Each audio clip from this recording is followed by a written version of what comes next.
গোপালগঞ্জে জাতীয় নাগরিক পার্টির পদযাত্রাকে কেন্দ্র করে উত্তেজনাকর পরিস্থিতি তৈরি হয়েছে। ১৬ জুলাই বুধবার সকালে দুর্গাপুর ইউনিয়নের খাটিয়াগড় চরপাড়া এলাকায় পুলিশের উপর হামলার ঘটনা ঘটেছে। এ সময় পুলিশের একটি গাড়িতে আগুন দেয়া হয়।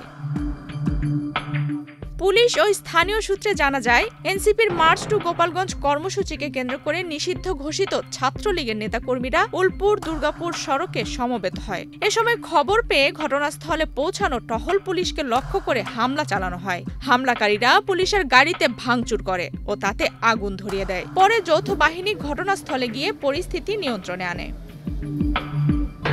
এক্সট্রিম মশার কয়েল প্ল্যান্ট ফাইবার দিয়ে তৈরি, তাই সহজে ভাঙে না, সুগন্ধিযুক্ত ও নিরবিচ্ছিন্নভাবে জ্বলে। ডেঙ্গু, চিকুনগুনিয়া বাহি সহ যে কোনো মশার বিরুদ্ধে দেয় এক্সট্রিম সুরক্ষা। আহত ৩ পুলিশ সদস্য হলেন গোপীনাথপুর পুলিশ ফাঁড়ির পরিদর্শক আহমেদ বিশ্বাস, কনস্টেবল কাউসার ও মিনহাজ। বিষয়টি নিশ্চিত করেছেন গোপালগঞ্জের পুলিশ সুপার মোহাম্মদ মিজানুর রহমান। তিনি বলেন, কে বা কারা হামলা চালিয়েছে তা এখনও নিশ্চিত নয়, তবে হামলায় পুলিশের ৩ সদস্য আহত হয়েছেন এবং একটি গাড়ি পুড়িয়ে দেওয়া হয়েছে। আহতদের হাসপাতালে চিকিৎসা দেওয়া হচ্ছে।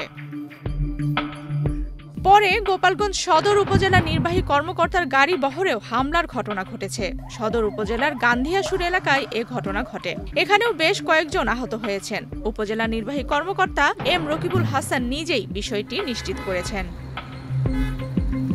আফসানা রিপা, বাংলাদেশ প্রতিদিন।